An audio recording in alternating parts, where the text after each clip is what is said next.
When successful tech CEO Victoria Hartwell agreed to a blind date at Romano's Bistro in downtown Millfield, she never imagined the evening would end with her stranded in the rain, her wheelchair's motor dead, and her date long gone after one look at her mobility device. But when single father and mechanic David Smith pulled over to help the woman he'd never met, neither of them realized this chance encounter would spark a love story that would challenge everything they thought they knew about relationships, success, and second chances. What happens next will restore your faith in unexpected connections and prove that sometimes the best things in life come from the worst moments.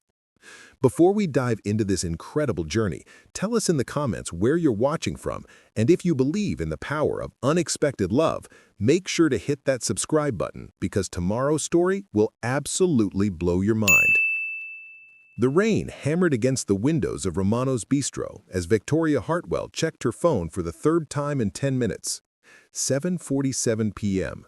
Her blind date was now 17 minutes late, and the hostess kept shooting her sympathetic glances that made Victoria's stomach churn with familiar dread.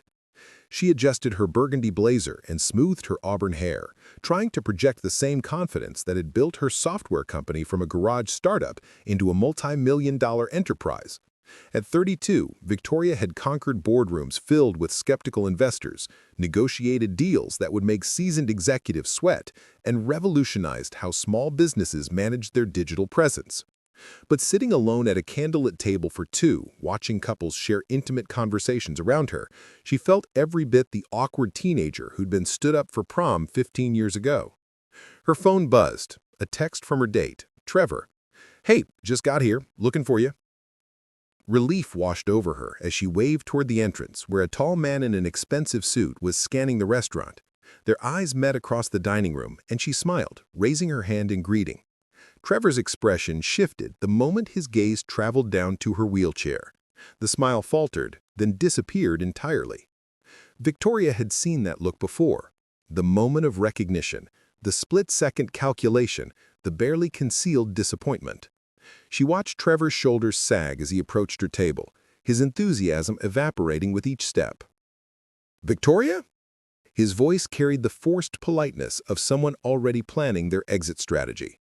"That's me," she replied, keeping her tone light despite the familiar knot forming in her chest. "Traffic was terrible, wasn't it?" Trevor slid into the chair across from her, but his body language screamed discomfort.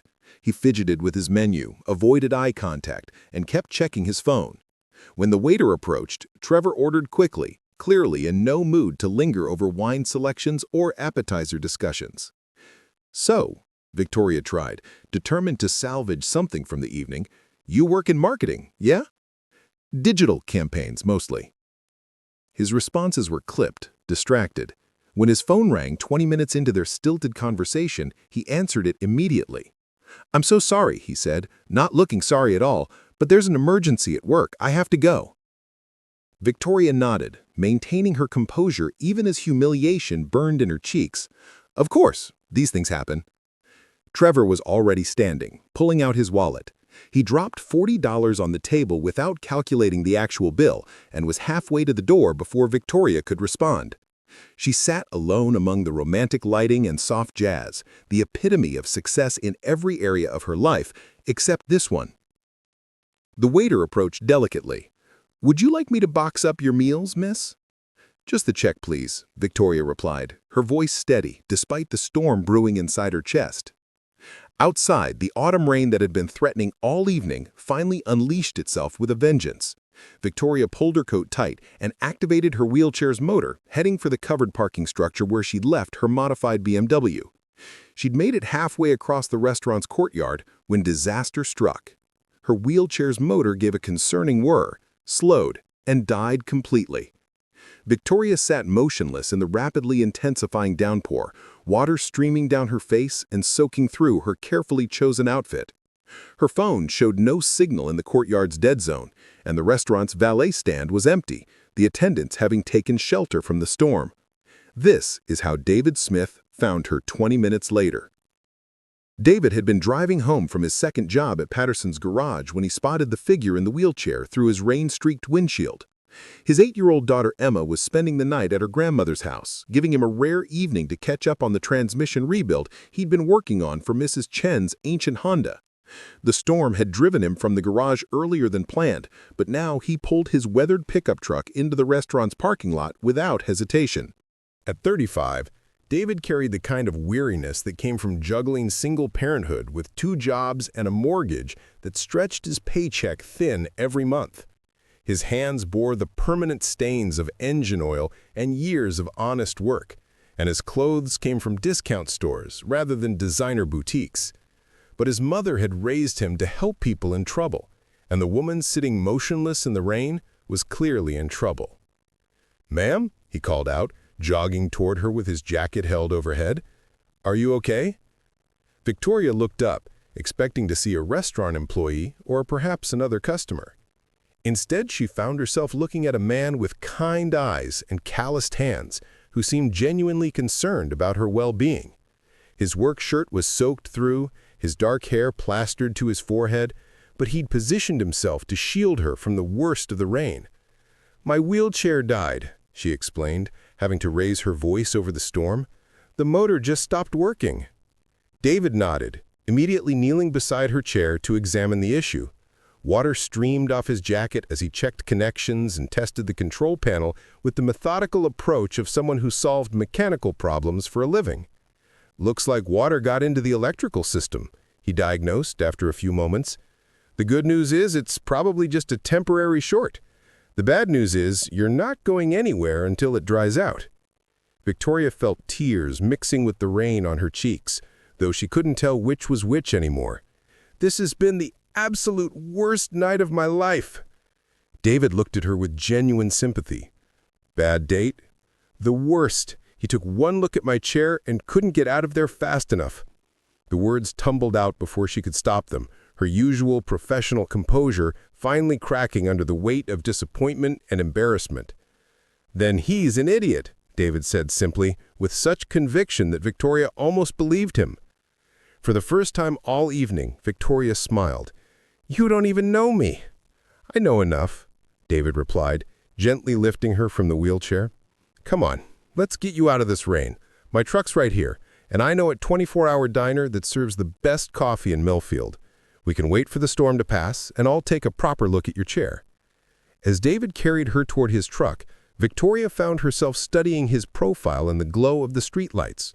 There was something solid and reliable about him, something that had nothing to do with expensive clothes or impressive job titles. When he settled her carefully in the passenger seat and went back for her wheelchair, securing it in his truck bed with practiced efficiency, Victoria realized she felt safer with this stranger than she had with Trevor, who came with all the right credentials and none of the right instincts. Neither of them could have predicted that this rain-soaked rescue would be the beginning of something extraordinary. Neither of them imagined that what started as a simple act of kindness would evolve into a love story that would challenge their assumptions about class, success, and what really matters in life. And neither of them realized that sometimes the best things come from the worst moments, when we're stripped of our pretenses and forced to show who we really are. The storm that had ruined Victoria's evening was about to become the catalyst for the most important relationship of both their lives. Victoria Hartwell's penthouse office on the 42nd floor of Millfield's Crown Tower overlooked a city she'd helped transform through technology. At 32, she was the youngest CEO in the building's history, having built Hartwell Solutions from a college dorm room idea into a software empire that employed over 300 people. Forbes had featured her on their 30 Under 30 list 5 years running, and her company's digital management platforms had revolutionized how small businesses operated across the country. But success had come with a price that went far beyond the grueling 18-hour days and constant pressure to innovate. The wheelchair had been part of her life since she was 19, the result of a devastating car accident during her sophomore year at Stanford University. The drunk driver who ran the red light had stolen the use of her legs, but Victoria had refused to let him steal her dreams. She'd finished her computer science degree from a hospital bed, coding her first breakthrough application while learning to navigate the world from a different height. Her morning routine began at 5:30 a.m. in her meticulously designed, accessible apartment overlooking Riverside Park. Every surface, every appliance, every detail had been customized to accommodate her needs while maintaining the sleek, professional aesthetic that matched her public image. The marble countertops were lowered, the closets featured pull-down systems, and her BMW in the parking garage had been modified with hand controls that cost more than most people's entire vehicles. The reflection in Victoria's bathroom mirror showed a woman who'd learned to project strength even when she felt vulnerable. Her auburn hair was always perfectly styled, her makeup flawless, her wardrobe carefully chosen to project authority and success. She discovered early in her career that, in a world quick to underestimate her capabilities, appearance was armor. The commute to her office took exactly 17 minutes via the private elevator that opened directly into the Crown Towers parking structure. Victoria had purchased the entire 42nd floor not just for the prestige, but because it allowed her to create a workspace where her mobility never became an issue. Wide corridors, accessible bathrooms, adjustable conference tables. Every detail designed to level a playing field that had never been level for her. Her assistant, Rachel, always arrived by 7 a.m. with Victoria's schedule printed on cream-colored paper and her first coffee of the day prepared exactly as she preferred it. "Good morning, Miss Hartwell," Rachel would say, reviewing the day's appointments while Victoria settled behind her custom-built desk that accommodated her wheelchair seamlessly. "Board meeting at 9, lunch with the Peterson Group at noon, and the West Side Development presentation at 3, Rachel recited, though both women knew Victoria had memorized the schedule hours earlier. "Oh, and Amanda called again about that setup she mentioned last week." Victoria's expression tightened almost imperceptibly. Amanda Rosewood had been her college roommate and remained one of her closest friends, but Amanda's persistent attempts at matchmaking had become a source of ongoing frustration. Every setup ended the same way: polite interest until the mobility aids became visible, followed by awkward excuses and rapid exits. "Tell Amanda I'm too busy for her social experiments," Victoria replied, turning her attention to the quarterly reports spread across her desk. But even as she spoke, she knew Amanda wouldn't give up easily. Her friend meant well, believing that Victoria's brilliant mind and business success should guarantee romantic happiness. What Amanda couldn't understand was that most men were intimidated by successful women even before adding the complexity of a wheelchair to the equation. The irony wasn't lost on Victoria that she'd built her professional reputation on solving problems, yet the problem of loneliness seemed to have no algorithmic solution. She'd tried dating apps designed for people with disabilities, attended social events for young professionals, even agreed to blind dates arranged by well-meaning friends. Each experience left her feeling more isolated, more convinced that romantic love was a luxury not available to women like her. Her company's success story was featured regularly in business magazines, the inspiring tale of a young woman who'd overcome tragedy to build a tech empire. But the articles never mentioned the nights she worked until midnight to avoid going home to an empty apartment, or the way she threw herself into quarterly projections to distract from the silence of her personal life. Victoria's phone buzzed with a text from her physical therapist reminding her about tomorrow's appointment. 3 times a week, she maintained the strength and flexibility that kept her independent, that allowed her to transfer from wheelchair to car to conference table without assistance. Independence had become her religion, self-reliance her greatest achievement. The view from her office windows encompassed the entire downtown district, including Romano's Bistro, where she'd agreed to meet Trevor later that evening. Victoria had chosen the restaurant specifically because it was accessible, with ramps and wide doorways that wouldn't require awkward explanations or special accommodations. She'd learned to scout locations in advance, to control variables that others took for granted. Her calendar showed back-to-back meetings until 6 p.m., which left just enough time to return home, change into something more appropriate for dinner, and arrive at Romano's by 7:30. Victoria approached dates with the same strategic planning she applied to business ventures, but unlike her professional life, romantic encounters rarely yielded positive returns on investment. As she reviewed the morning's emails from international clients and potential investors, she couldn't shake the familiar feeling of existing in two separate worlds. In the business realm, she was formidable, respected, feared by competitors, and admired by colleagues. But in the personal sphere, she remained the woman who'd been passed over for prom, who'd watched friends marry and start families while she collected professional achievements that couldn't fill the empty spaces in her life. The city below hummed with activity as millions of people navigated their daily routines, most of them taking for granted the simple act of walking from place to place, of entering buildings without calculating accessibility, of forming relationships without wondering if their physical differences would become insurmountable obstacles. Victoria Hartwell had conquered the business world through determination, intelligence, and an unwavering refusal to accept limitations. But as she prepared for another evening that would likely end in disappointment, she wondered if some challenges were simply beyond the reach of even her considerable abilities to solve. David Smith's alarm clock buzzed at 5 a.m. sharp, just like it had every morning for the past 3 years. The sound cut through the quiet of his modest two-bedroom house on Elm Street, where the paint was beginning to peel around the window frames and the front steps sagged slightly from years of settling. He rolled out of bed quietly, careful not to wake 8-year-old Emma, who slept in the room next to his with her collection of stuffed animals arranged precisely around her pillow. The morning routine was sacred, efficient, and born of necessity. Coffee first. Black, strong, brewed in the same dented pot his father had used.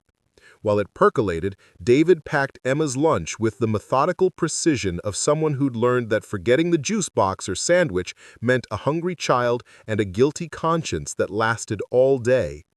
Peanut butter and strawberry jam, apple slices, string cheese, and a handwritten note that usually contained a bad dad joke or a reminder that she was loved. By 5:30, he was showered, dressed in his Patterson's garage uniform, and reviewing his mental checklist for the day. Emma's breakfast laid out on the counter, her school clothes folded on her dresser, her backpack by the front door with homework completed and permission slips signed. At 35, David had become a master of single-parent logistics, though the learning curve had been steep and unforgiving. Emma had been 5 when her mother, Jessica, decided that small-town life and domestic responsibilities weren't compatible with her dreams of becoming an actress in Los Angeles. The divorce papers had arrived on a Tuesday, along with Jessica's wedding ring, and a note explaining that she needed to find herself before she could be the mother Emma deserved. David had never heard from her again, despite the birthday cards he still helped Emma send twice a year to an address that might not even be current anymore. The garage opened at 7 a.m., but David always arrived by 6:30 to review the day's work orders and prepare for whatever automotive mysteries awaited him. Patterson's was located on the less fashionable side of Millfield, where the buildings were older and the clientele consisted mainly of people who drove their cars until the wheels fell off, rather than trading them in for newer models. It was honest work that paid honest wages, though those wages rarely stretched to cover all the bills by the end of each month. David's hands told the story of his profession, permanently stained with motor oil, calloused from years of gripping wrenches and wrestling with stubborn bolts, scarred from encounters with sharp metal edges and hot engine components.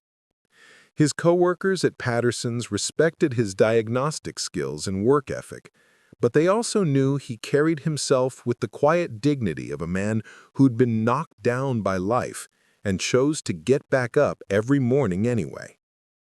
The first customer of the day was usually Mrs. Henderson, whose 1998 Toyota Camry needed more attention than a newborn baby. She'd been coming to David for repairs for 2 years, ever since her husband passed away and left her with a car she couldn't afford to replace and mechanical knowledge that ended with knowing where to put the key. David always took extra time explaining what was wrong and why, never talking down to her or making her feel foolish for not understanding automotive terminology. "Morning, Mrs. Henderson," David called out as she pulled into the service bay at exactly 8:15, just like every other Tuesday for the past month. "How's she running?" "Oh, you know," Mrs. Henderson replied, climbing carefully out of her car with the deliberate movements of someone in their 70s. "She's making that sound again, the one that sounds like a cat with a hairball." David smiled, popping the hood to investigate the recurring issue with her timing belt that he'd been nursing along for months. Mrs. Henderson couldn't afford a replacement, so he'd been making incremental adjustments, buying her time until she could save enough for the repair. It wasn't the most profitable approach, but David had learned from his own father that sometimes being a good mechanic meant being a good neighbor first. The morning passed with its usual rhythm of diagnostics, repairs, and customer consultations. David worked on a transmission for the Martinez family, whose teenage son needed the car to get to his after-school job. He replaced brake pads on a delivery truck whose owner counted every dollar twice before spending it. He diagnosed an electrical problem in a minivan belonging to a young mother who apologized 3 times for the goldfish crackers scattered across the floor mats. Each interaction followed the same pattern. David listened carefully to the customer's description of the problem, performed a thorough inspection, and explained his findings in clear, jargon-free language that respected their intelligence while acknowledging their limitations. He'd learned that most people felt vulnerable when dealing with car repairs, uncertain whether they were being told the truth or taken advantage of by unscrupulous mechanics who saw dollar signs instead of neighbors in need.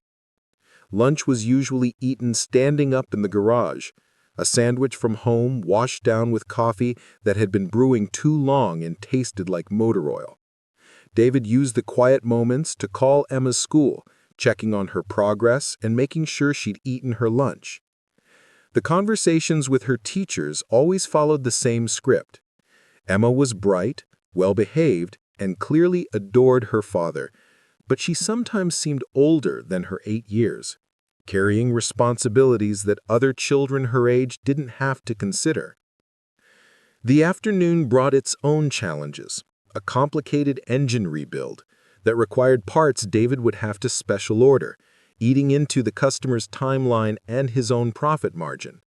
A difficult conversation with an elderly man whose car needed more in repairs than it was worth, delivered with the gentleness of someone who understood that transportation wasn't just about convenience, but about dignity and independence. By 5 p.m., David's back ached from hunching over engine compartments, his hands were raw from gripping tools, and his uniform bore the evidence of a day spent wrestling with mechanical problems.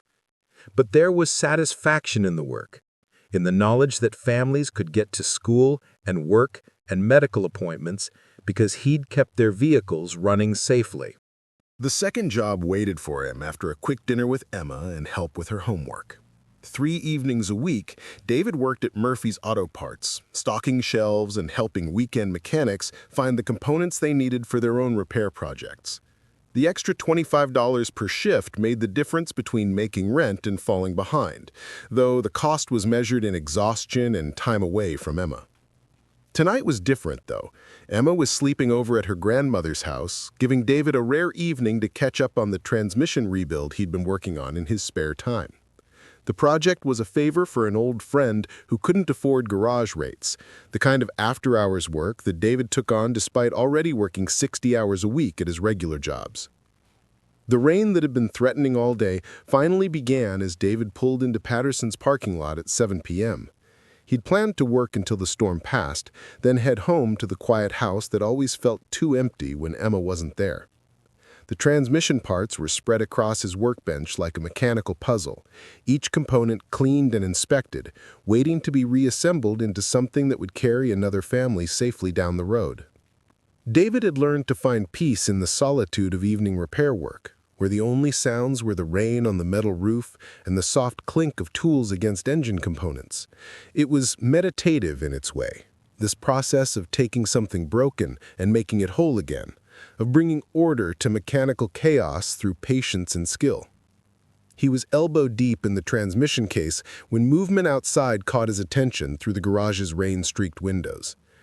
Someone was sitting motionless in the parking lot of Romano's Bistro across the street, and something about the scene struck him as wrong. David set down his wrench and walked to the window for a better look. Through the downpour, he could make out the figure of a woman in a wheelchair, apparently stranded in the storm. She wasn't moving, which could mean her chair had malfunctioned or she was in some kind of distress. David's father had taught him that you never drove past someone who needed help, that being a good mechanic meant fixing more than just cars. It meant fixing whatever was broken in the world around you, one problem at a time. Without hesitation, David grabbed his jacket and headed for his pickup truck. The woman across the street was clearly in trouble, and helping people in trouble was simply what you did when you had the skills and opportunity to make a difference. He had no way of knowing that this simple act of kindness would change both their lives forever, or that the broken wheelchair he was about to encounter would lead to something far more meaningful than any mechanical repair he'd ever attempted. The warmth of David's pickup truck enveloped Victoria like a sanctuary after the chaos of the storm. She sat in the passenger seat, her wet hair dripping onto the worn upholstery, watching David methodically secure her wheelchair in the truck bed with bungee cords and a tarp. His movements were efficient and careful, treating her mobility device with the same respect he'd show valuable equipment rather than damaged goods that needed hiding. "Sorry about the mess," David said as he climbed back into the driver's seat, water streaming from his jacket.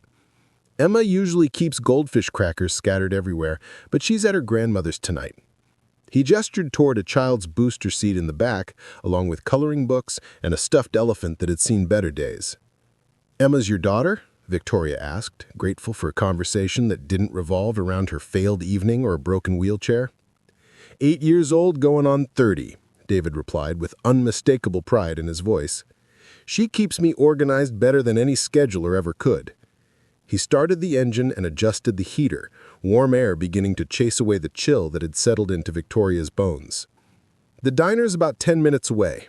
Mabel's place. Nothing fancy, but they make coffee that could wake the dead." As they drove through the rain-slicked streets of Millfield, Victoria found herself studying David's profile in the dashboard light. His hands on the steering wheel were working hands, marked by years of honest labor, but he handled the truck with the same gentle precision he'd shown when lifting her from the wheelchair. There was something fundamentally decent about him that she'd rarely encountered in her professional circles, where conversations were calculated and relationships were strategic. "I should probably call a tow service for my car," Victoria said, pulling out her phone. "It's in Romano's parking garage." "What kind of car?" David asked, genuinely curious rather than impressed by whatever expensive vehicle she might drive. "BMW 540i, modified with hand controls." Victoria expected the usual reaction, raised eyebrows, assumptions about her wealth, the subtle shift in dynamic that occurred when people realized the extent of her success. Instead, David nodded thoughtfully. "Good choice. Solid engine, solid transmission. The hand control modifications can be tricky, though. If they're not calibrated properly, they can interfere with the electrical systems." He glanced at her briefly. "Your wheelchair dying might be related to getting wet, but if your car is having issues too, there could be a connection." Victoria stared at him. "You know about adaptive vehicle modifications?" I've worked on a few over the years. Mr. Patterson, my boss, he's got a nephew who's a paraplegic. Racing accident when he was 22. I helped install his first hand control system and learned about the whole setup. David turned into the parking lot of a modest diner with a neon sign that flickered slightly in the rain. It's specialized work, but the principles are the same as any other automotive electrical system. Mabel's place looked nothing like the restaurants Victoria usually frequented. The exterior needed paint, the parking lot had potholes, and the neon sign advertised "Best Coffee in Town" in letters that had seen better decades. But when David came around to help her from the truck, Carrying her easily through the rain to the entrance, Victoria realized she felt more comfortable than she had in months. The interior was exactly what she'd expected. Red vinyl booths with duct tape repairs, linoleum floors worn smooth by decades of foot traffic, and the kind of atmosphere that prioritized substance over style.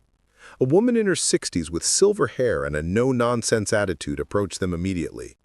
"David Smith, what are you doing out in this weather?" she demanded, though her tone carried obvious affection. "And who's this pretty lady you're rescuing?" "Mabel, meet Victoria," David said, settling Victoria carefully in a corner booth that accommodated her wheelchair perfectly. Her chair broke down in the storm, and we're waiting for it to dry out. Mabel's expression softened with immediate sympathy. "Well, honey, you've come to the right place. Nobody takes better care of stranded travelers than David here." She bustled away and returned moments later with 2 steaming mugs of coffee and a plate of homemade pie. "On the house, storm nights call for comfort food." Victoria wrapped her hands around the coffee mug, savoring the warmth and the simple kindness of the gesture. The coffee was indeed exceptional, rich, strong, and infinitely better than the overpriced beverages served at Romano's. "This is wonderful," she said, and meant it. "Mabel's been keeping this place running for 30 years. Half of Millfield probably learned to drive in her parking lot, and the other half had their first dates at these tables." "Including you?" Victoria asked, surprised by her own boldness. David's expression grew serious. "Actually, yes. Jessica, Emma's mom, and I came here for our first official date when we were 17. Different lifetime ago." He took a long sip of coffee. "What about you? Was this tonight's first time at Romano's?" Victoria found herself telling him about the blind date, about Trevor's hasty exit, and her growing frustration with the dating scene. She expected David to offer platitudes or change the subject, but instead he listened with the focused attention of someone genuinely interested in her experience. "His loss," David said simply when she finished. "Anyone who judges a person by their mobility equipment isn't worth your time anyway." "Easy for you to say," Victoria replied, though without bitterness. "You don't have to navigate the world wondering if people see you or just see the chair." David considered this carefully. "You're right, I don't. But I do know something about being dismissed before people know who you are." He gestured to his work clothes, still damp from the rain. "Try walking into a bank asking for a business loan while wearing a mechanic's uniform, or showing up at Emma's school functions where most of the other parents are lawyers and doctors." Victoria studied his face, recognizing something familiar in his expression. "People make assumptions. All the time. They see the oil stains and figure I'm not smart enough to understand complex problems, or that I don't care about my daughter's education because I work with my hands instead of sitting behind a desk." David met her eyes directly. "I've learned that the people worth knowing are the ones who look past the surface." For the first time in years, Victoria felt truly seen by someone. Not as a success story or an inspiration, not as a disability or a challenge to overcome, but simply as a person whose thoughts and feelings mattered. The sensation was both relief and a revelation. "Tell me about Emma," she said, genuinely curious about the child who clearly occupied such a central place in David's world. David's entire demeanor brightened. "She's incredible, reads at a 6th grade level, draws these amazing pictures of everything she sees, and has opinions about absolutely everything." He pulled out his phone, showing Victoria a photo of a gap-toothed girl with serious eyes and paint-stained fingers holding up an elaborate crayon drawing. "That's her interpretation of the solar system. She spent 3 hours on Saturn's rings alone." Victoria studied the image, seeing not just childish artwork, but genuine artistic talent and attention to detail. "She's gifted." "I think so, but I might be biased." David tucked the phone away. "She wants to be an astronaut or an artist, depending on the day of the week. I just want to give her every opportunity to figure out which dream fits best." The conversation flowed naturally from there. Victoria sharing stories about building her company, David talking about the satisfaction of solving mechanical puzzles and helping customers who depended on their vehicles. They discovered shared interests in problem solving and helping others, though their methods and circumstances differed dramatically. When David finally checked Victoria's wheelchair an hour later, the electrical systems had dried sufficiently for the motor to function normally. But neither of them was eager to end the evening. There was something comfortable about sitting in Mabel's warm diner while the storm raged outside. Something peaceful about conversation without agenda or pretense. "I should get you back to your car," David said reluctantly, though his tone suggested he'd rather extend their time together. "I suppose you should," Victoria agreed, equally reluctant to return to her empty apartment and solitary routine. As they prepared to leave, Mabel approached their table with a knowing smile. "David, honey, you make sure this lovely lady gets home safely. And Victoria, you come back anytime. Anyone who can make our David smile like that is welcome here."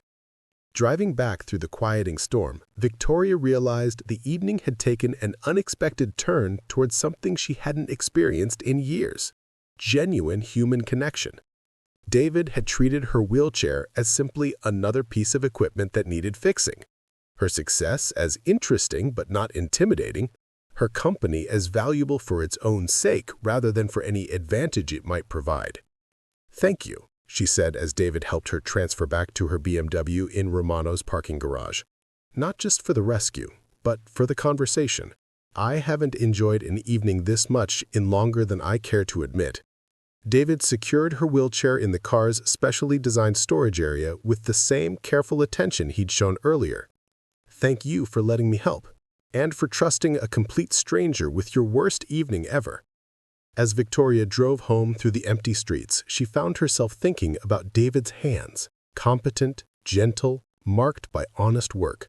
She thought about Emma's artwork and Mabel's welcoming smile, about coffee that tasted like comfort and conversation that felt like coming home. For the first time in years, Victoria Hartwell went to sleep thinking not about quarterly projections or board meetings, but about the possibility that the most important connections in life might come from the most unexpected places. 3 weeks had passed since the storm, and Victoria found herself thinking about David Smith far more than any rational CEO should think about a mechanic she'd met once. His business card sat on her desk, a simple white rectangle with Patterson's Garage printed in black letters and his phone number written in neat handwriting on the back. She'd picked it up a dozen times, invented excuses to call him about her BMW's performance or her wheelchair's electrical system, then set it down again, uncertain about crossing the invisible lines that separated their very different worlds. The decision was made for her on a Tuesday morning when her wheelchair's motor began making an unfamiliar clicking sound during her commute to the office.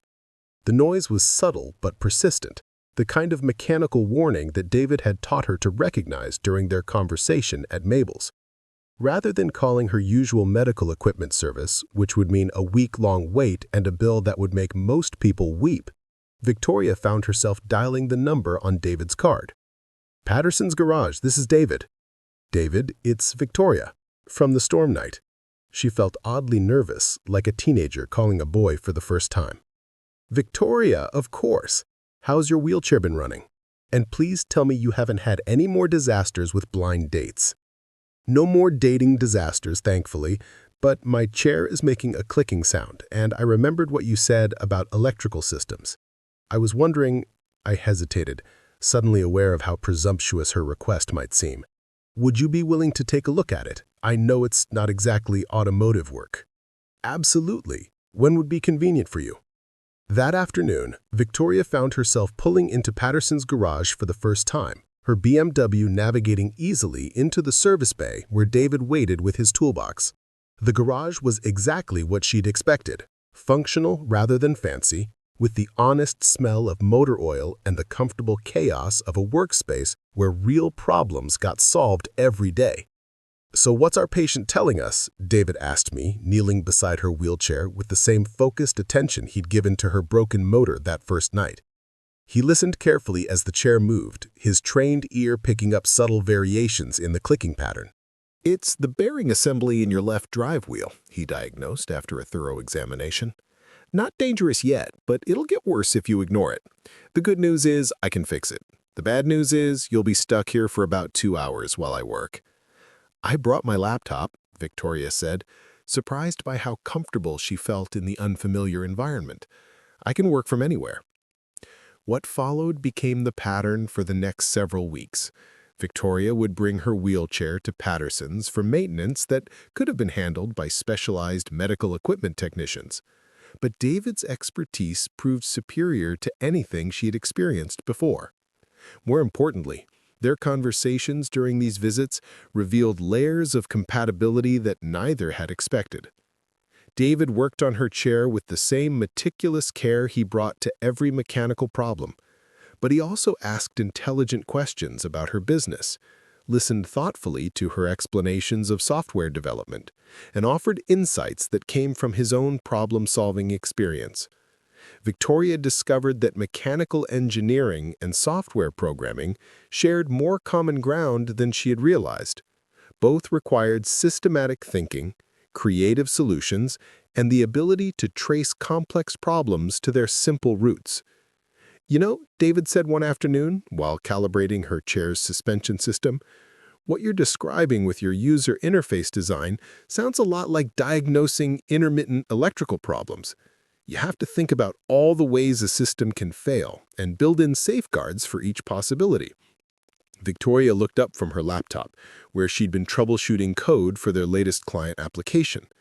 "That's exactly what it is. Most users don't understand the complexity behind making something appear simple." "Same with cars," David agreed, making a precise adjustment to her wheel alignment.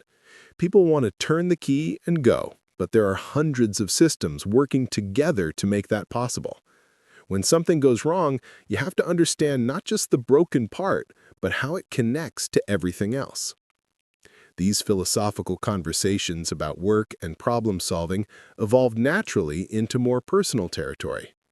Victoria learned that David read voraciously despite his demanding schedule, that he'd taught himself basic computer programming to help Emma with a school project, and that he dreamed of someday opening his own garage, where he could focus on the kind of detailed, caring work that larger shops couldn't afford to provide.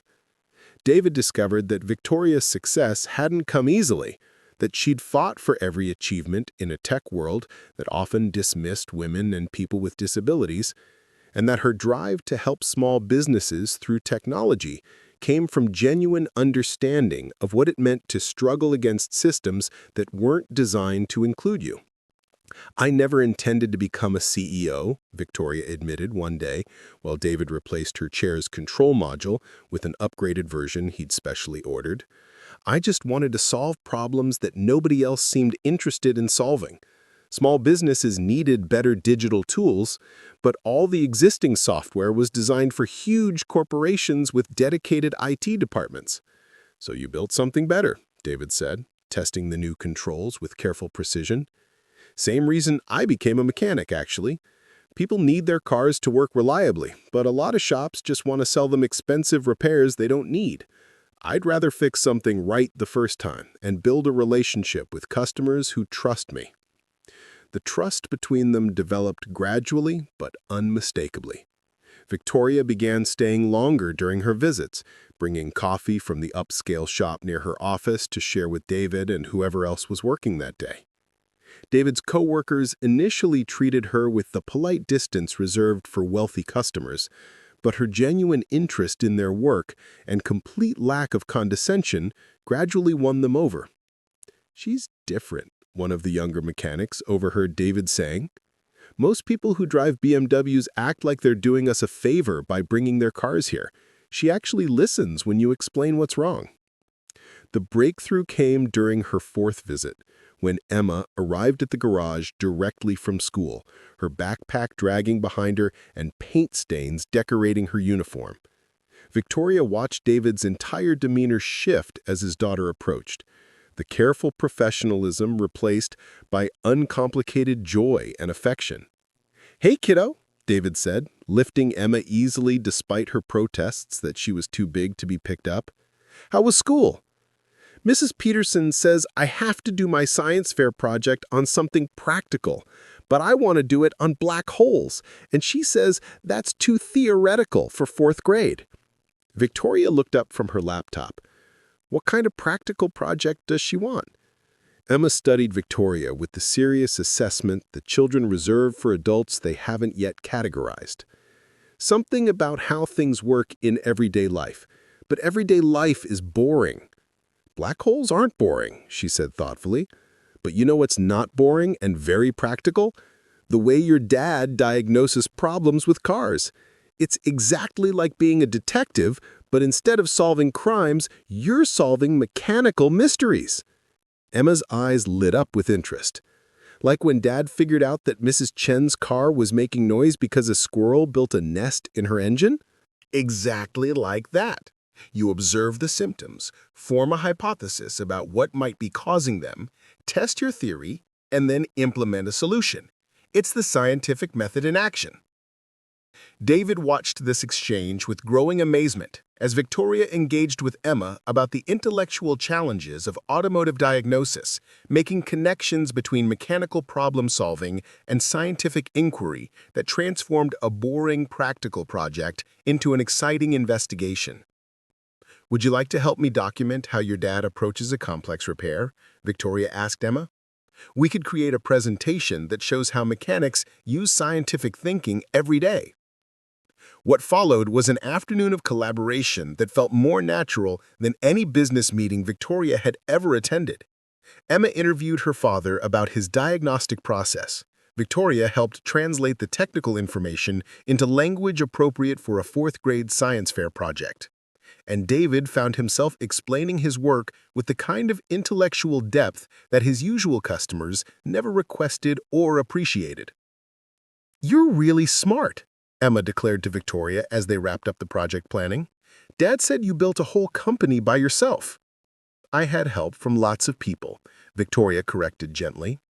"Just like your dad has help from his team here at the garage. The best solutions usually come from people working together." As they prepared to leave that evening, Emma's science fair project planned, Victoria's wheelchair running perfectly, and all three of them reluctant to end the collaboration, David realized that something fundamental had shifted in his understanding of what was possible. "Thank you," he said to Victoria as she prepared to transfer to her car. "Not just for helping with Emma's project, but for seeing her potential. And for seeing mine, I guess." Victoria met his eyes directly, recognizing the vulnerability in his admission. "Thank you for letting me be part of this. I haven't felt this useful in a long time." Driving home that evening, Victoria realized that her visits to Patterson's garage had become the highlight of her week. Not because her wheelchair needed constant maintenance, but because she'd found something she didn't know she was missing, a place where her skills were valued, her company was enjoyed, and her presence made a genuine difference in the lives of people she was growing to care about deeply. The clicking sound in her wheelchair had been fixed weeks ago, but Victoria had already scheduled her next visit. She told herself it was preventative maintenance, but the truth was simpler and more complicated than that. For the first time in years, she'd found a place where she belonged not because of what she'd achieved, but because of who she was when all the professional armor was stripped away. The invitation arrived on Hartwell Solutions' official letterhead, elegant and imposing in the way that corporate communications always were when they carried significant weight. Victoria read it 3 times before the full implications settled in her mind. Annual Millfield Business Excellence Awards Gala, honoring outstanding achievements in technology innovation. You are cordially invited as our featured speaker and Entrepreneur of the Year honoree. The gala represented everything Victoria had worked toward for the past decade. 500 of Millfield's most influential business leaders would attend, along with potential investors, media representatives, and city officials who controlled the economic development initiatives that could shape her company's future. It was the kind of recognition that transformed regional businesses into national players, the sort of platform that launched careers to the next level. But as Victoria studied the invitation's formal language and impressive guest list, all she could think about was whether David would fit into that world, and, more troublingly, whether she wanted him to try. The thought had been nagging at her for weeks as their relationship deepened beyond the comfortable boundaries of Patterson's garage and Mabel's diner. Their connection had flourished in spaces where class differences felt irrelevant, where David's intelligence and integrity mattered more than his work clothes or pickup truck. But Victoria's professional life operated by different rules, in environments where appearance and social positioning carried weight that neither of them could ignore. She'd been avoiding the conversation, postponing the moment when she'd have to decide whether to introduce David to her corporate world or continue compartmentalizing their relationship. The gala forced the issue with uncomfortable clarity. "You seem distracted," David observed 2 days later as he fine-tuned her wheelchair's newest upgrade, a GPS navigation system he'd installed to help her manage the construction detours that seemed to plague downtown Millfield every summer. "Everything okay with the business?" Victoria watched his capable hands work with their usual precision, marveling at how he could transform complex problems into elegant solutions using nothing but mechanical intuition and patient troubleshooting. "Actually, something came up that I wanted to discuss with you." She explained about the gala, the speech she'd been asked to give, and the significance of the recognition for her company's future. David listened without interrupting, occasionally nodding as he continued his work on her navigation system. "That's incredible, Victoria. You must be thrilled," he said when she finished, though something in his tone suggested he sensed there was more to the story. "I am thrilled, and terrified, and wondering—" She hesitated, suddenly feeling like a teenager asking someone to prom. "I was hoping you might consider coming with me, as my date." David's hands stilled on her wheelchair's control panel. He looked up at her with an expression she couldn't quite read: surprise, uncertainty, and something that might have been concern. "Victoria, I appreciate the invitation, I really do, but are you sure that's a good idea?" He sat back on his heels, meeting her eyes directly. "I'm not exactly black tie event material. These people are going to be investors and executives and politicians. They're going to take one look at me and wonder what the entrepreneur of the year is doing with the mechanic from the wrong side of town." "I don't care what they think," Victoria said, though even as she spoke the words, she knew they weren't entirely true. She did care. Not about David's worth as a person, but about the potential professional consequences of introducing him to her carefully cultivated business network. "But you should care," David replied gently. "This is your moment, Victoria. You've worked your entire life for this kind of recognition. I won't be the reason you don't get the respect and opportunities you deserve." The conversation revealed the fundamental tension that had been lurking beneath their growing attraction, the reality that their different worlds carried different expectations, different judgments, and different consequences for crossing social boundaries that others considered fixed. Victoria spent the next week agonizing over the decision. She consulted with her assistant, Rachel, who carefully suggested that bringing David might send mixed messages about the company's professional image. She talked to Amanda, who bluntly stated that romance was wonderful, but business was business, and successful women couldn't afford to let personal relationships undermine their professional credibility. "You know I think David is amazing," Amanda said over lunch at the country club, where Victoria maintained her membership more for business networking than personal enjoyment. "But the optics of showing up to the biggest event of your career with a blue-collar boyfriend, it's going to distract from your achievements. People will focus on the story instead of the substance." The advice stung because it contained uncomfortable truth. Victoria had spent years building her reputation as a serious technology leader, fighting against assumptions that she was less capable because of her disability, her gender, or her relative youth. She'd learned to control every variable she could, from her wardrobe to her speaking style to the carefully curated image she presented at professional events. Bringing David to the gala would introduce unpredictable elements into an evening where everything needed to go perfectly. Not because David wasn't worthy of being there, but because other people's prejudices could undermine everything she'd worked to achieve. The internal conflict intensified when Victoria discovered that Trevor, her disastrous blind date, would be attending the gala as the guest of one of her potential investors.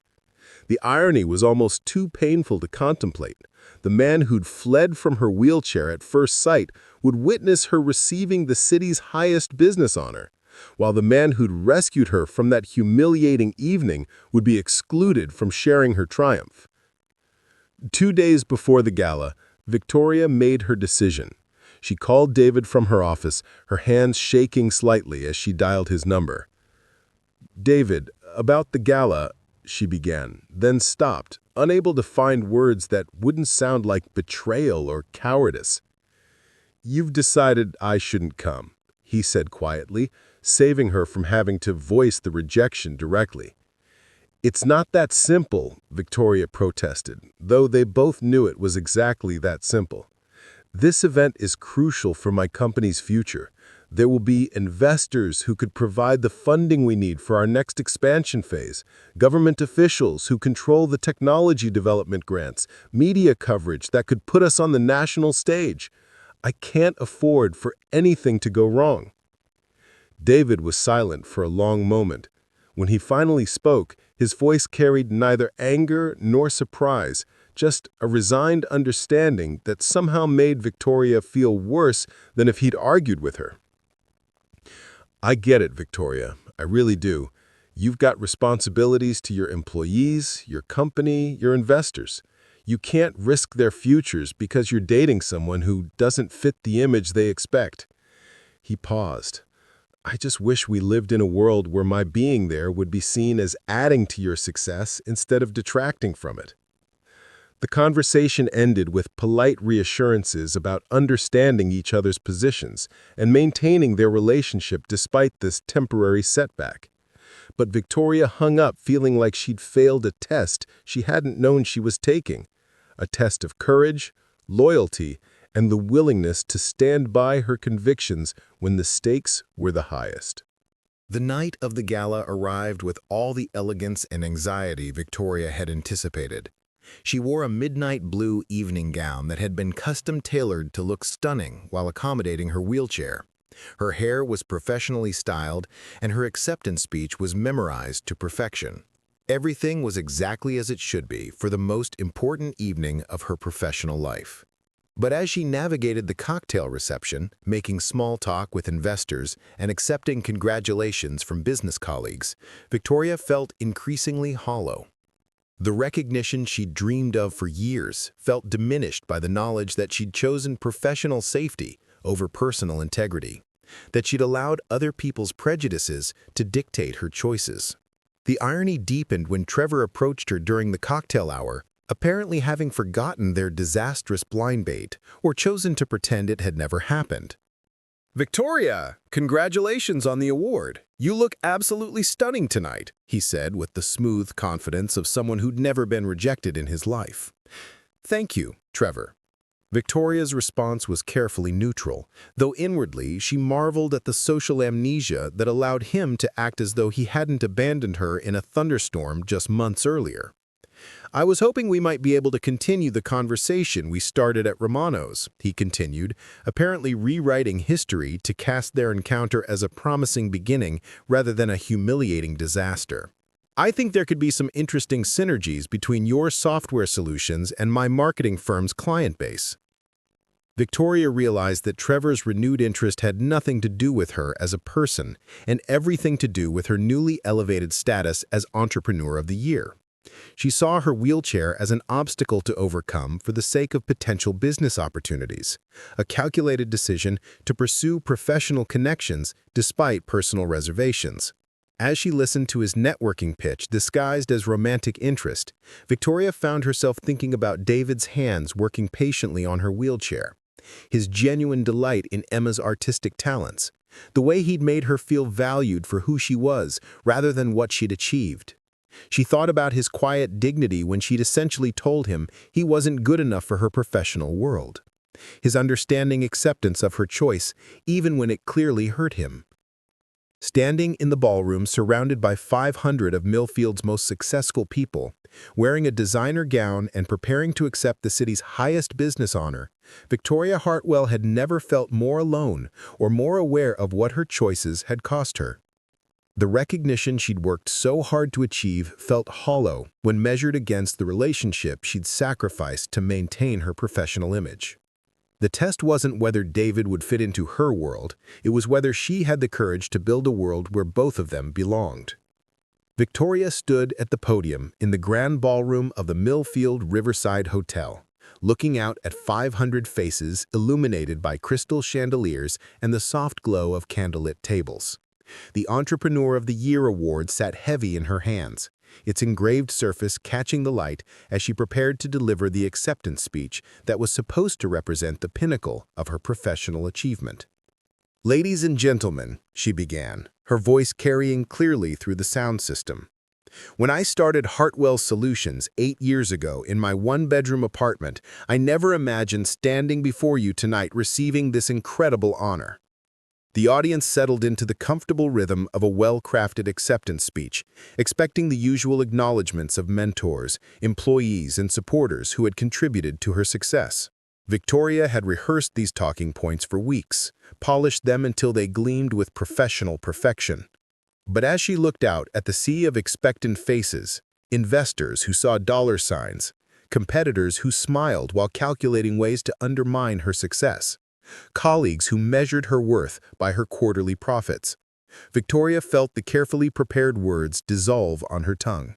"However," she continued, deviating from her script, "I want to talk tonight about the real inspiration behind my work, and about the people who taught me that true innovation comes not from boardrooms or business plans, but from understanding what it means to help others solve problems that really matter." A subtle shift rippled through the audience. This wasn't the corporate success story they'd expected to hear. Victoria took a breath and made the decision that would change everything. 3 months ago, my life intersected with that of a mechanic named David Smith, a single father who works at Patterson's Garage on Oak Street. Most of you probably drive past that garage every day without noticing it, just as most of you probably overlook the people who keep our community running through honest work and quiet dedication. She could see confusion spreading through the crowd. Several board members from partner companies exchanged glances, clearly wondering where she was going with this unexpected narrative. "David taught me something that all my business education and professional success had never shown me, that the most elegant solutions come from truly understanding the people you're trying to help. When my wheelchair broke down during a thunderstorm, David didn't see a networking opportunity or a charity case. He saw a person who needed help, and he provided it without calculating the return on investment." Victoria's voice grew stronger as she abandoned the safety of her prepared remarks and spoke from the heart about what she'd learned during those afternoons at Patterson's Garage. "David approaches mechanical problems the same way I approach software challenges, by listening carefully to what the system is trying to tell you, by understanding how all the parts connect, and by refusing to accept quick fixes that don't address the root cause. But more than that, he showed me that success isn't just about building something profitable. It's about building something that improves people's lives in meaningful ways." The ballroom was silent now, the usual background murmur of corporate events replaced by focused attention as 500 people tried to understand why their Entrepreneur of the Year was talking about auto repair instead of business strategy. "I've spent years in rooms like this one talking about scalability and market penetration and competitive advantages, but those metrics don't capture what really matters.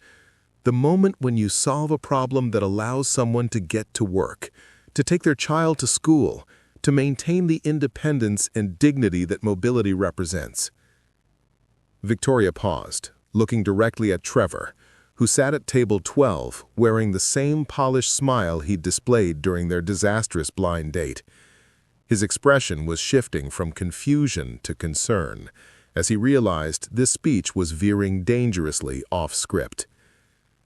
"Tonight, I'm accepting this award not just for myself or for Hartwell Solutions, but for everyone who believes that innovation should serve humanity rather than just profit margins. And I want to share this recognition with someone who exemplifies that philosophy every single day. The murmur that went through the crowd was audible now, a mixture of curiosity and concern as attendees wondered what unprecedented breach of protocol their featured speaker was about to commit. David Smith couldn't be here tonight because I made the mistake of believing that professional success and personal authenticity had to be kept separate. I was wrong. She lifted the crystal award, its weight no longer feeling like an achievement, but like a challenge to do better, to be braver, to use her platform for something that mattered beyond quarterly earnings reports. This award represents innovation, but real innovation requires courage. The courage to challenge assumptions, to solve problems others ignore, and to stand up for values that matter more than profit margins. David Smith demonstrates that courage every day when he fixes cars for customers who can barely afford the repairs, when he explains complex problems in terms that make people feel empowered rather than helpless, when he raises his daughter to believe that intelligence and integrity matter more than the size of your bank account. The silence in the ballroom was complete now, broken only by the soft clink of crystal as someone nervously adjusted their water glass. Victoria realized she was at the point of no return. She could end the speech with gracious platitudes and salvage her professional reputation, or she could finish what she'd started and face whatever consequences came from speaking her truth in front of Millfield's business elite. I'm donating the monetary portion of this award to establish the David Smith Innovation Scholarship, which will provide educational opportunities for children of working-class families who demonstrate the kind of problem-solving abilities and moral character that often go unrecognized in our traditional academic systems.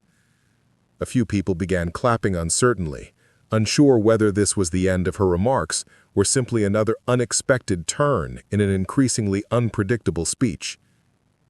But more than that, I'm announcing that Hartwell Solutions will be opening a new division focused on developing assistive technologies, software and systems designed to help people with disabilities, seniors aging in place, and anyone whose needs have been overlooked by mainstream technology companies.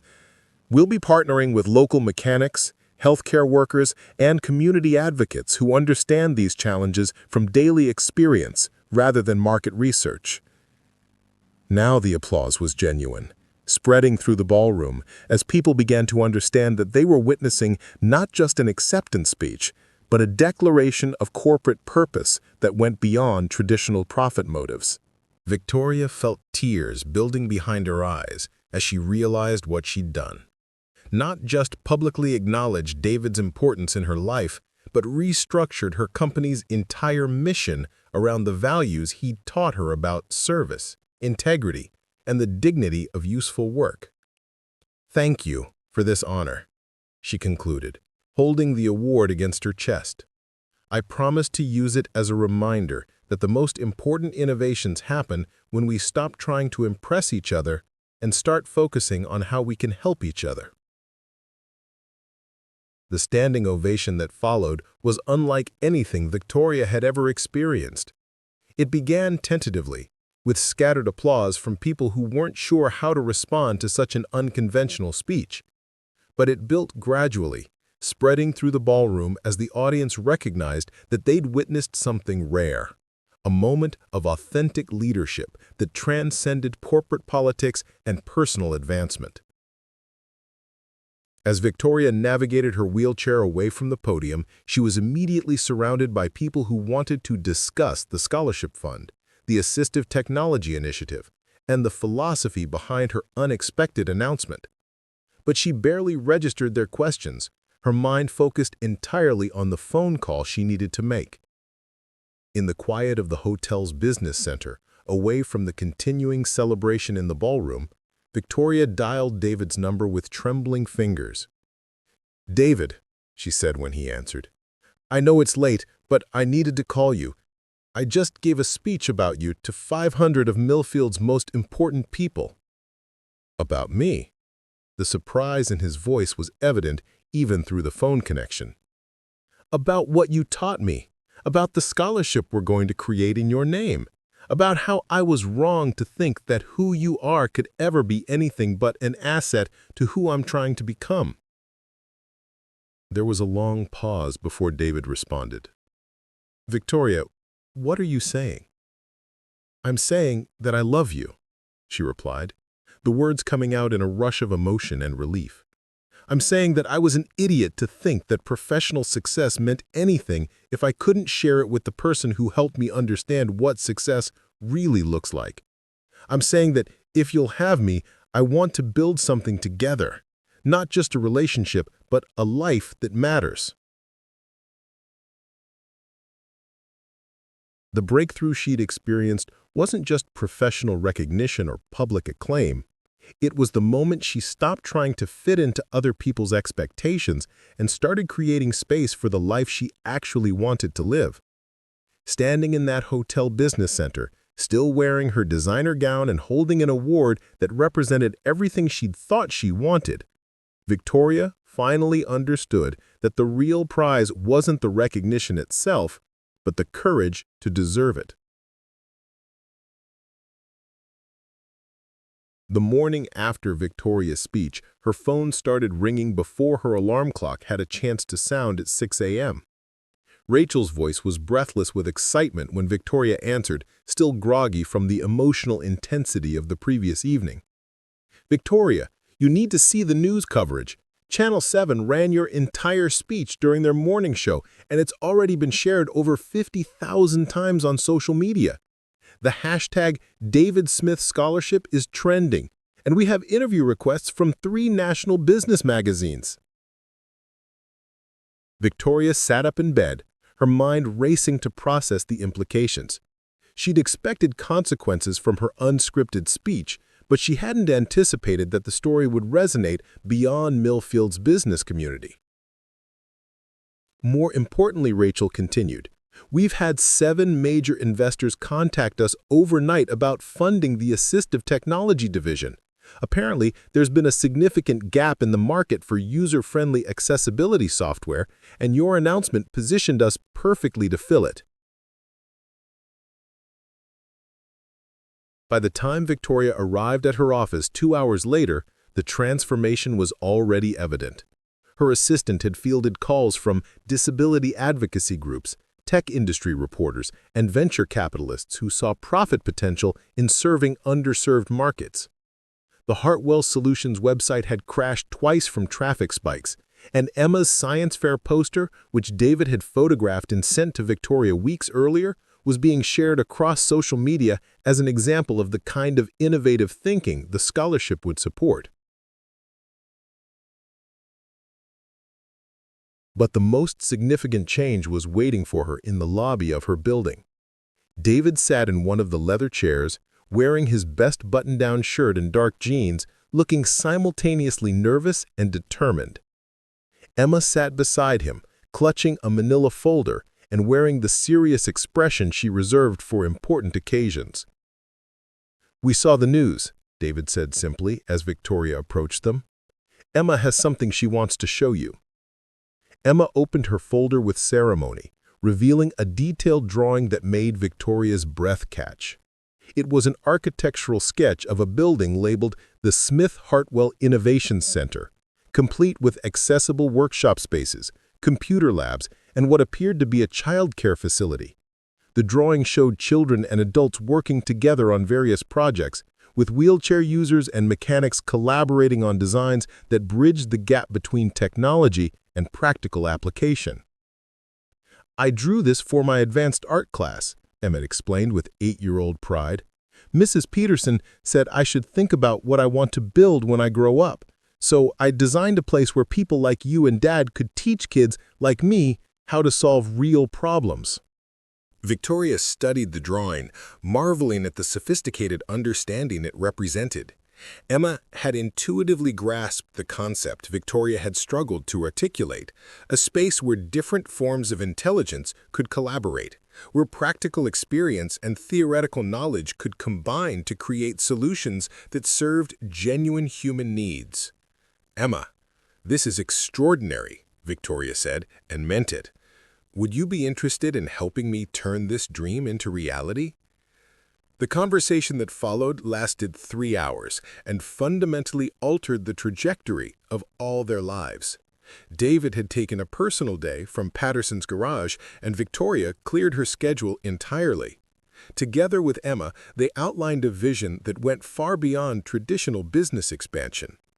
The Assistive Technology Division would be housed in a new facility designed according to Emma's architectural principles, spaces that accommodated different physical abilities, learning styles, and work approaches. David would lead the Practical Testing Division, ensuring that all products were user-tested by people who actually needed them rather than theoretical focus groups. Emma would serve as their youngest consultant, representing the perspective of children who would grow up with these technologies. "I've been thinking about this all night," David said, as they reviewed Emma's drawings. "The scholarship is incredible, but what if we could create something bigger? What if we could build a place where kids from working-class families could get hands-on experience with technology? Where people with disabilities could influence the design of their own assistive devices, where mechanical knowledge and software development could work together instead of in separate silos?" Victoria felt the same excitement she'd experienced during her company's earliest days, when every problem seemed solvable and every solution opened new possibilities. But this time, the excitement was amplified by sharing it with people whose perspectives challenged and expanded her thinking. The practical details fell into place with surprising ease. Victoria's speech had generated enough investor interest to fund the new facility, and her existing business provided the financial stability to take calculated risks. David's reputation in Millfield's working-class community would help recruit the kinds of families the scholarship was designed to serve, while Victoria's connections in the tech industry could provide mentorship and career opportunities for promising students. Emma's role evolved organically from consultant to collaborator. Her drawings became the architectural foundation for the Innovation Center, but her insights went deeper than design aesthetics. She understood intuitively that learning happened best when it solved real problems, that children needed to see themselves reflected in the solutions they were asked to create. "Dad always tells me that the best repairs happen when you understand what the machine is trying to do," Emma explained to Victoria as they reviewed her latest sketches. "I think the best teaching happens when you understand what the student is trying to become." The personal transformation was as significant as the professional one. Victoria found herself spending evenings at David's house helping Emma with homework while David prepared dinner in a kitchen that was small but warm with the kind of family intimacy that Victoria had never experienced. Her penthouse apartment, with its expensive appliances and designer furniture, began to feel like a museum dedicated to a person she no longer wanted to be. David, meanwhile, discovered that his mechanical expertise translated perfectly to the world of assistive technology.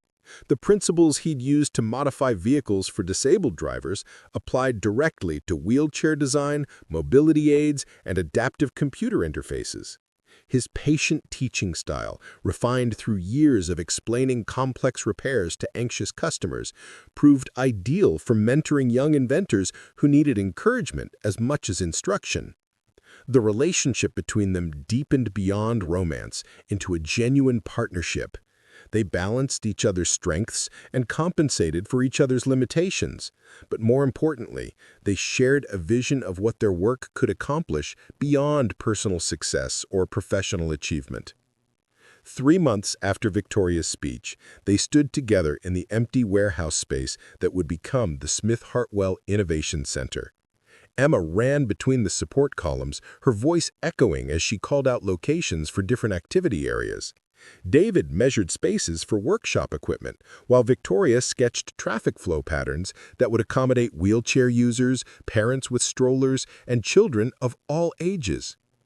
"You know, David," Victoria said, pausing in his measurements, "6 months ago, I thought my biggest ambition was saving enough money to maybe buy my own garage someday.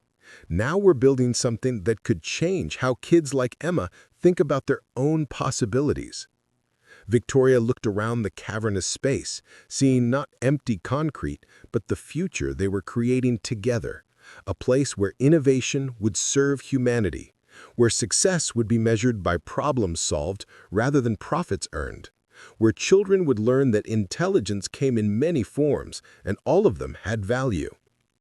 6 months ago, I thought success meant impressing people who didn't really know me. Now I understand it means building something meaningful with people who do. The transformation wasn't just about their relationship or their business venture. It was about the recognition that authentic success required the courage to be vulnerable, to admit what you didn't know, to learn from people whose experiences were different from your own. Victoria had spent years building walls around her professional life, protecting herself from judgment and maintaining control over how others perceived her abilities. With David and Emma, those walls became unnecessary. They saw her wheelchair as simply part of who she was, rather than a limitation to overcome or ignore. They valued her intelligence without being intimidated by her success. They made space for her ambitions while challenging her to expand her definition of what those ambitions could accomplish. Standing in their future innovation center, surrounded by the echoes of Emma's laughter and the solid presence of David's unwavering support, Victoria realized that the transformation hadn't just changed their circumstances, it had changed who they were capable of becoming, individually and together. 1 year after the groundbreaking ceremony for the Smith-Hartwell Innovation Center, Victoria stood in the bustling main workshop watching 12-year-old Marcus Rodriguez explain his prototype wheelchair attachment to a panel of visiting engineers from Detroit's automotive industry. The device, which Marcus had designed to help his grandfather navigate the uneven sidewalks in their neighborhood, represented exactly the kind of innovation the center had been created to foster.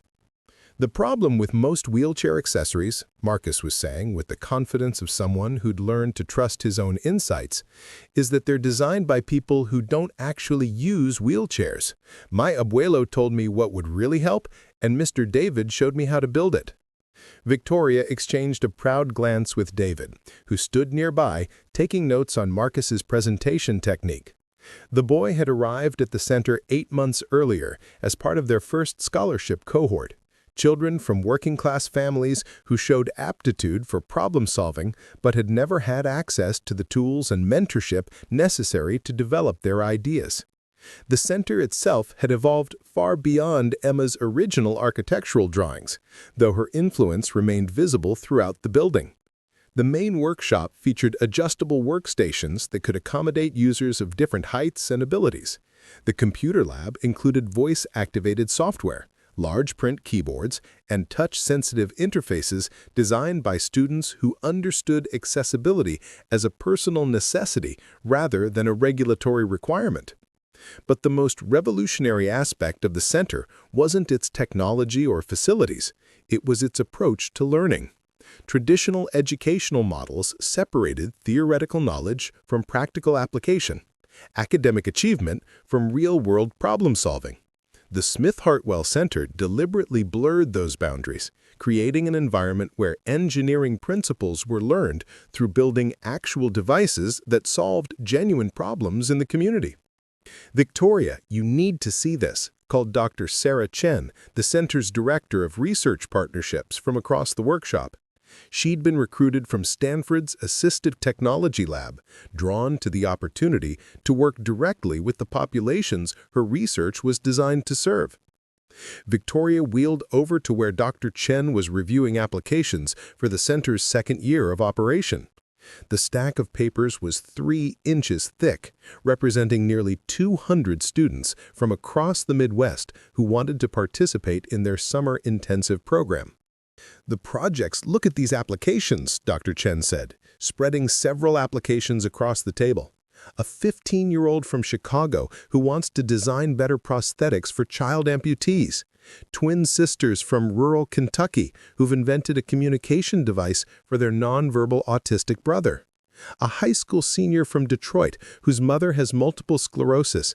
He's created a smart home system that helps her maintain independence while providing safety monitoring. Each application told a story of young people who had encountered problems in their own families or communities and decided to become part of the solution. These weren't abstract academic exercises, but deeply personal challenges that had motivated students to push beyond traditional educational boundaries. The center's impact extended well beyond its scholarship recipients. Local manufacturers had begun consulting with David's practical testing team before launching new assistive technology products. The collaboration had resulted in design improvements that might have taken years to discover through conventional market research. Victoria's software company had also transformed in unexpected ways. The assistive technology division now generated 40% of Hartwell Solutions' revenue, serving clients who had been ignored by mainstream technology companies for decades. More importantly, the user-centered design principles pioneered at the center had influenced every aspect of the company's work, resulting in software that was more intuitive and accessible for all users. "Mom, look what I built!" Emma's voice carried across the workshop as she approached Victoria's table. Now 9 years old, Emma had become the unofficial ambassador to younger visitors, helping nervous new students feel welcomed and demonstrating that innovation could be fun as well as meaningful. Emma's latest creation was a robotic dog designed to assist elderly residents at Millfield's assisted living facility. The device could carry medications, provide companionship, and alert caregivers if its user fell or experienced a medical emergency. But unlike commercial versions that cost thousands of dollars, Emma's design used readily available components and could be assembled by high school students for less than $200. "The residents at Sunset Manor helped me test it," Emma explained, with the matter-of-fact tone she used when describing her latest projects. Mrs. Patterson said it reminds her of the dog she had to give up when she moved to the facility, except this one can actually help her remember to take her pills. Victoria marveled at how naturally Emma had absorbed the center's philosophy of innovation driven by empathy rather than profit. At 9, she already understood that the best solutions came from listening carefully to the people who needed help and involving them throughout the design process. The center had also sparked changes throughout Millfield's business community. Other companies had begun adopting inclusive hiring practices, recognizing that employees with disabilities brought valuable perspectives to product development and customer service. The city had invested in improved accessibility infrastructure, from curb cuts to accessible public transportation, partly in response to advocacy from center participants who had learned to see accessibility challenges as engineering problems waiting to be solved. David's transformation had been as dramatic as Victoria's. He'd completed his engineering degree through night classes, but more importantly, he'd discovered a gift from mentoring that went far beyond technical instruction. Students responded to his patient teaching style and his insistence that every problem was solvable if you understood it thoroughly enough. "The key is teaching them to trust their own observations," David explained to a visiting delegation from the Department of Education, who had come to study the center's unconventional methods. "Most of these kids have been told their whole lives that they're not smart enough for technical careers. But they've been solving complex problems every day. They just didn't recognize it as engineering." Victoria watched David demonstrate this principle with a 13-year-old named Angela, who was struggling with the mathematical concepts behind her prosthetic arm design.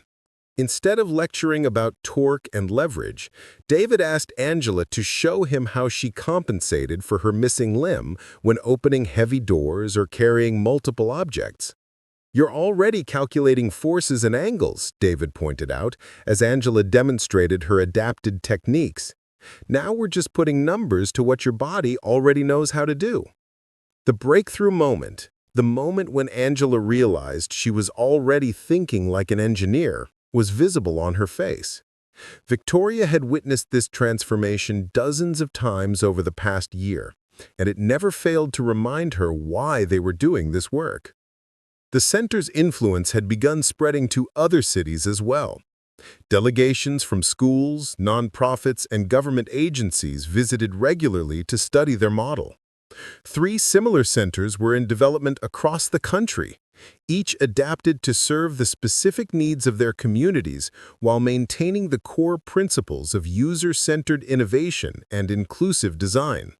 But perhaps the most significant measure of their success was visible in the relationships that had formed within the center's walls. Students from different backgrounds, ages, and ability levels collaborated naturally on projects that none of them could have completed alone. Traditional hierarchies based on age, educational credentials, or social status had dissolved in favor of partnerships based on complementary skills and shared purpose. Victoria often found herself thinking about the trajectory that had brought her to this point. From the rain-soaked parking lot outside Romano's Bistro to this workshop filled with young inventors whose creativity was limited only by their imagination. The transformation hadn't just changed her personal life or business practices, it had fundamentally altered her understanding of what innovation could accomplish when it was driven by compassion rather than competition.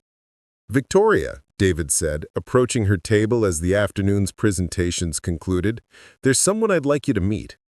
He was accompanied by a woman Victoria recognized from news coverage, Dr. Lisa Washington, the newly appointed director of the National Science Foundation's Inclusive STEM Education Initiative. Her presence at the center represented the kind of federal attention that could transform their local experiment into a national model. "Miss Hartwell," Dr. Washington said, extending her hand, "I've been following the center's work for months, and I have to say, what you've accomplished here represents exactly the kind of innovation our education system needs. We'd like to discuss funding opportunities that could help you expand this model to serve students nationwide." As Victoria shook hands with Dr. Washington, she felt the familiar excitement of new possibilities opening up. But this time, the excitement was tempered by wisdom earned through experience. Success would be measured not by the size of their expansion, but by their ability to maintain the personal connections and community focus that made their work meaningful. The center had taught all of them that the most important innovations happened not in isolation, but in relationship. Between mentor and student, between different forms of knowledge, between individual creativity and collective purpose. Their legacy wouldn't be the devices they invented or the companies they launched, but the young people they'd helped discover their own capacity to solve problems that mattered. 5 years after that rain-soaked evening outside Romano's Bistro, Victoria wheeled through the same parking lot where her life had changed forever. But this time, she wasn't alone. David walked beside her, his hand resting gently on her shoulder as they approached the restaurant where they'd agreed to meet Amanda for dinner. Emma, now 13, and carrying a portfolio of her latest architectural designs, skipped ahead to hold the door open. The restaurant itself had transformed along with everything else in their lives. Romano's had become one of the first establishments in Millfield to implement universal design principles, with wide aisles, adjustable table heights, and menu options that accommodated various dietary needs and sensory sensitivities.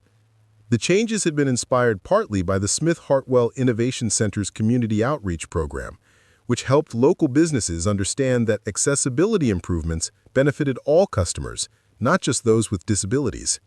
"I can't believe it's been 5 years," Amanda said, as they settled at their usual table by the window. She'd become the center's volunteer coordinator after leaving her marketing job, discovering that helping young inventors develop their ideas provided more satisfaction than any corporate campaign she'd ever managed. Victoria looked around the dining room, noting details that would have been invisible to her younger self. A family with a deaf child communicating easily through sign language that their server had learned through the center's community education program. An elderly man using a walking aid designed by one of our scholarship recipients, its lightweight frame and ergonomic grip making mobility less exhausting for users with arthritis. A teenage girl with cerebral palsy operating her custom communication device, technology that had emerged from the collaboration between our students and a major assistive technology manufacturer. Sometimes I wonder what would have happened if I'd just called a tow truck that night instead of stopping to help. Where would we all be now? Probably stuck in the same patterns that weren't making any of us happy, Victoria replied, thinking about the woman she'd been before that storm. Professionally successful but personally isolated, helping businesses improve their efficiency while ignoring the deeper question of whether that efficiency served any meaningful purpose. Emma looked up from her sketchpad, where she was designing what appeared to be a new wing for the Innovation Center. Dad always says everything happens for a reason, but I think it's more like everything happens and then we decide what the reasons should be. The insight was so characteristically Emma, wise beyond her years, but grounded in the practical wisdom she'd absorbed from both her parents. At 13, she was already being recruited by prestigious architecture programs, but she decided to spend her high school years developing the Innovation Center's youth mentorship program instead. Speaking of reasons, David said, reaching into his jacket pocket, I have something I've been waiting for the right moment to share. He pulled out a letter bearing the letterhead of the White House Office of Science and Technology Policy. Victoria felt her pulse quicken as she recognized the significance of such correspondence. The President's Science Advisory Committee wants to feature the Smith-Hartwell model in their national STEM education recommendations. They're proposing legislation that would fund similar centers in 50 cities across the country, with a particular focus on serving rural and urban communities that have been underrepresented in technology education. The letter went on to detail how our local experiment had captured national attention, not just for its innovative teaching methods, but for its demonstration that effective education required community investment, not just federal funding. The centers would be locally controlled but nationally supported, adapting their core principles to serve the specific needs of different regions and populations.